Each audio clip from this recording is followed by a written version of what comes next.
ಇನ್ನೇನು 2013ಕ್ಕೆ good bye ಹೇಳೋ ಕಾಲ ಹತ್ತಿರ ಬಂದಾಯ್ತು. ನವ ವರ್ಷ ಇನ್ನೋ ಚಿಗುರೊಡೆಯೋಕೆ ಸಜ್ಜಾಗ್ತಾ ಇರೋ ಈ ಹೊತ್ತಿನಲ್ಲಿ 2013ರಲ್ಲಿ ಏನೆಲ್ಲ ಆಯ್ತು ಅಂತ ನೆನಪಿಸಿಕೊಳ್ಳೋ ಕಾಲ ಬಂದಿದೆ. ಹಾಗಾದ್ರೆ ಸಿಲಿಕಾನ್ ಸಿಟಿ ನಮ್ಮ ಬೆಂಗಳೂರಿನಲ್ಲಿ ಈ ಒಂದು ವರ್ಷದಲ್ಲಿ ಏನೆಲ್ಲ ಆಯ್ತು ಅನ್ನೋದರ ಹಿನ್ನೋಟ ಎಲ್ಲಿದೆ ನೋಡಿ.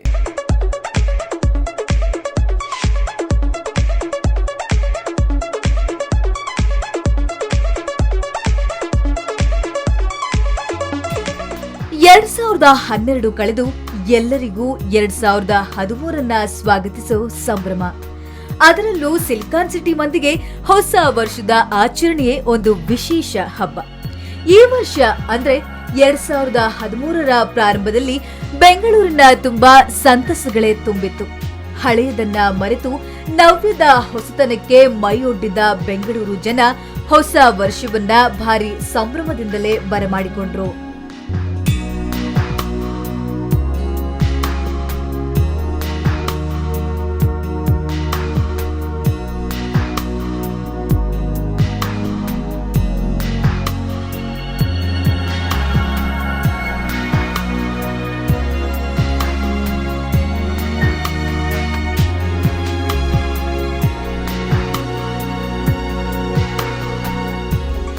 ಹ್ಯಾಪಿ ನ್ಯೂ ಇಯರ್ ಅಂತ ಒಬ್ಬರಿಗೊಬ್ಬರು ಶುಭಾಶಯ ವಿನಿಮಯ ಮಾಡಿಕೊಂಡು ಸಂಭ್ರಮಿಸುತ್ತಿರುವಾಗಲೇ 15 ದಿನ ಕಳೆದು ಹೋಯಿತು.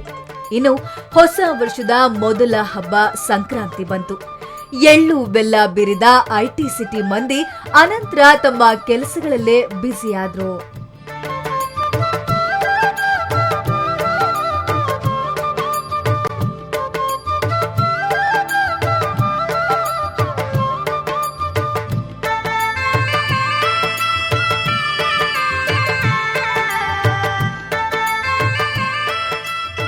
ಸಂಕ್ರಾಂತಿ ಕಳೆದು ಸಂಭ್ರಮಿಸಿದ್ದ ಸಿಲಿಕಾನ್ ಸಿಟಿ ಮತ್ತೊಂದು ಊರ ಹಬ್ಬಕ್ಕೆ ಸಜ್ಜಾಯಿತು.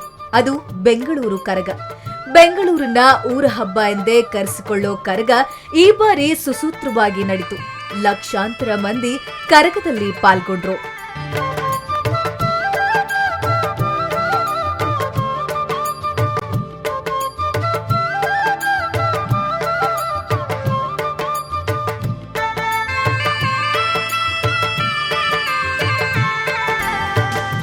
ಕರಗದ ಹಿಂದೆಯೇ ಬೆಂಗಳೂರಿನ ಪಾಲಿಗೆ ಸಂತಸದ ಕಾಲ. ಅದು ಕೆಂಪೇಗೌಡ ಜಯಂತಿ. ಬೆಂಗಳೂರು ನಿರ್ಮಾತೃ ನಾಡಪ್ರಭು ಕೆಂಪೇಗೌಡರ ಹುಟ್ಟುಹಬ್ಬವನ್ನ ಬೃಹತ್ ಬೆಂಗಳೂರು ಮಹಾನಗರ ಪಾಲಿಕೆ ವಿಜೃಂಭಣೆಯಿಂದ ಆಚರಿಸಿತು. ಅತಿ ಹೆಚ್ಚು ದಿನಗಳ ಕಾಲ ಮೇಯರ್ ಸೀಟ್ ಅಲಂಕರಿಸಿದ ಡಿ ವೆಂಕಟೇಶ್ ಮೂರ್ತಿ ಕೆಂಪೇಗೌಡ ಜಯಂತಿಗೆ ಚಾಲನೆ ನೀಡಿದರು. ವಿಧಾನಸಭಾ ಚುನಾವಣೆ ಹಿನ್ನೆಲೆಯಲ್ಲಿ ಚುನಾವಣೆ ನೀತಿ ಸಂಹಿತೆ ಜಾರಿಯಲ್ಲಿದ್ದರಿಂದ ಕೆಂಪೇಗೌಡ ಜಯಂತಿಯನ್ನ ಸರಳವಾಗಿ ಆಚರಿಸಲಾಯಿತು.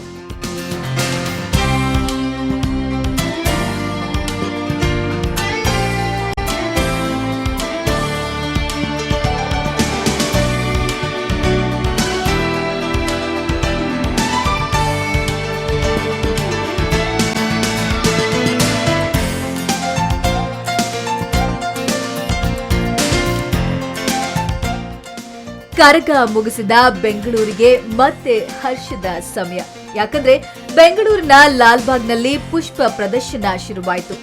ಕಣ್ಣು ಕೋರೈಸುವ ಪುಷ್ಪ ಪ್ರದರ್ಶನಕ್ಕೆ ಲಕ್ಷಾಂತರ ಮಂದಿ ಸಾಕ್ಷಿಯಾದರು. ಸುಖಮಯವಾಗಿ ಸಂತಸದಿಂದ ಆರಂಭವಾದ ಹೊಸ ವರ್ಷದಲ್ಲಿ ಮುಂದೆ ಎಲ್ಲಾ ಕೆಲಸಗಳು ವಿಳಂಬವಾದವು. ರಾಜಧಾನಿಯ ಈ ವರ್ಷದ ಮೇಜರ್ ಸ್ಟೋರೀಸ್ ಇನ್ನೂ ಕೂಡ ಬಾಕಿ ಇದೆ. ಅವನ್ನೆಲ್ಲ ನೋಡೋಣ ಚಿಕ್ಕ ಬ್ರೇಕ್ನ ನಂತರ.